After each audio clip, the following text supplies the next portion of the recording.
Time to dunk on bad fats once again, and guess what? It's the most popular type of fats that's in everyday foods that are out there. So you have to do your due diligence. You have to know which are the good fats and which are the bad fats. And we can do this just about once a week, so I guess Wednesday's going to be that day for us now, isn't it? It seems the discussion about dietary fats never ends. Wow, have you seen my content? Although it's been determined that trans fats should be avoided at all costs, yeah, there's no redeeming benefits of those whatsoever. Okay, and that's one good thing that most of the big food processors have done, okay, is basically get rid of trans fats from everything. Because it was popular, because the oils that they were using, which is going to be a nice through line to what we're going to be talking about here, I would imagine, once again, were loaded with trans fats. I can't remember what oils those were because they've been mostly just nuked from orbit at this point. Peanut oil, maybe? Anyways, although it's been, determined fats and all that shit. Stuff, whatever. Who cares? There's somewhat of a gray area when it comes to other fats, including healthy fats, and which ones are better than others. A recent study from the University of California, Riverside. Okay, that one could be better. For example, some people are surprised in the findings concerning soybean oil. Don't tell me University in California is going to side with soy oil. Jeez. Which a number of experts claim is healthy. Oh, maybe they're siding against the soy-based pod people. Generally, fats fall in two categories, bad or unhealthy, which includes trans fats and saturated fats. Saturated fats are actually alright for you. And good or healthy fats, including monounsaturated and polyunsaturated fats.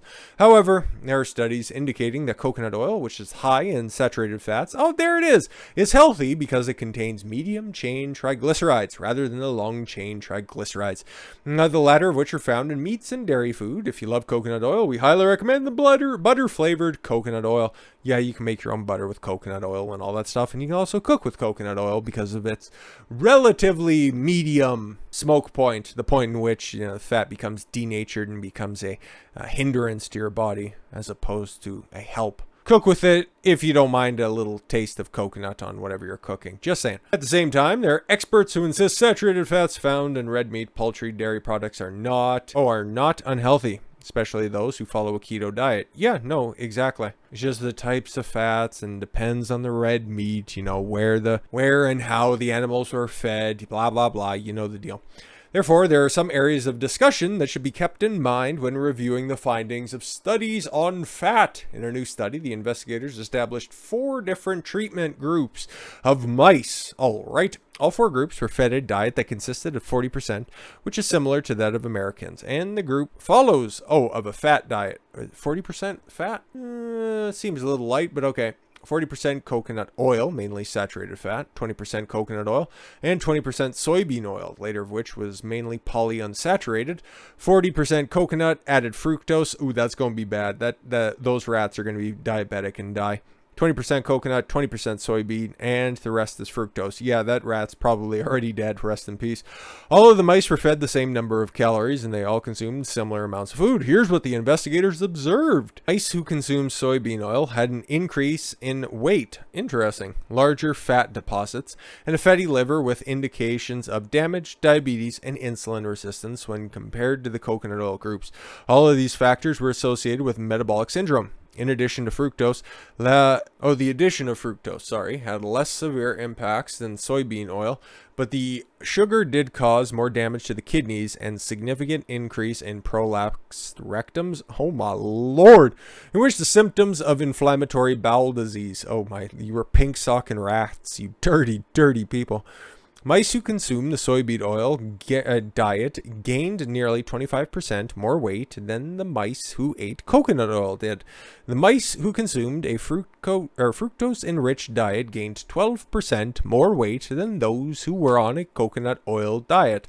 Huh, there you go. Problem solved, at least in mice. It's normally transferable, and that's why they do all of their studies. At least, the ethical scientists do their clinical studies on lab rats. There's a little bit of bickering amongst those communities, whether or not you've just kind of created a certain subspecies of mice that are out there that are maybe, not the best representation of humans now that there's so many generations removed from what the original test subjects were, but it's pretty correlative to that you would find in a regular person. That's why also studies that are done on Pigs as well translate well because of the tissue comparisons are fairly accurate to that of your average human being. You know, have you seen the average human being? Your average pig probably has less body fat on them. Anyways, the authors were surprised that soybean oil caused more diabetes and obesity than did fructose, but the people over there in the keto community are right now just bent over in laughter.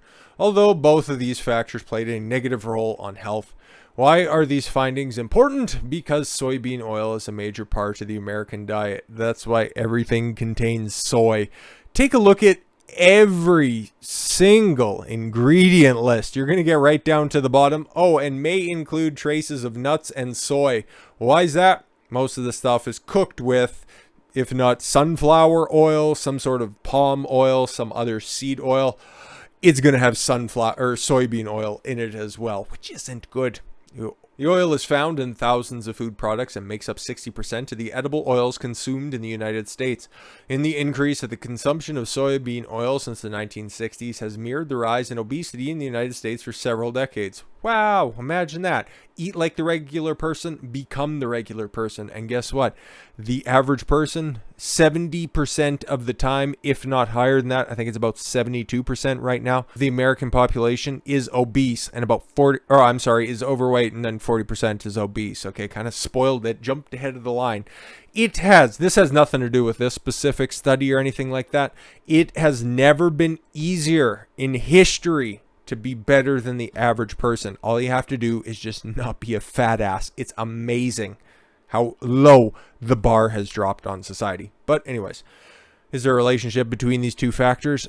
Correlation does not equal causation. But again, comes to fructose, the daily consumption in the United States has risen. Yeah, thanks to high fructose corn syrup. Significantly, from about 37 grams daily in 1977 to 49 grams in 2004. Again, a direct relationship between these two factors. The bottom line at this point is that we need to look at our consumption of soybean oil and fructose and the impact on obesity, diabetes, non-alcoholic fatty liver disease, and insulin resistance. Yeah, exactly. It's almost like this really basic idea that you shouldn't be eating out of boxes and bags. You should be eating the foods as they come out of the ground, at least how they look.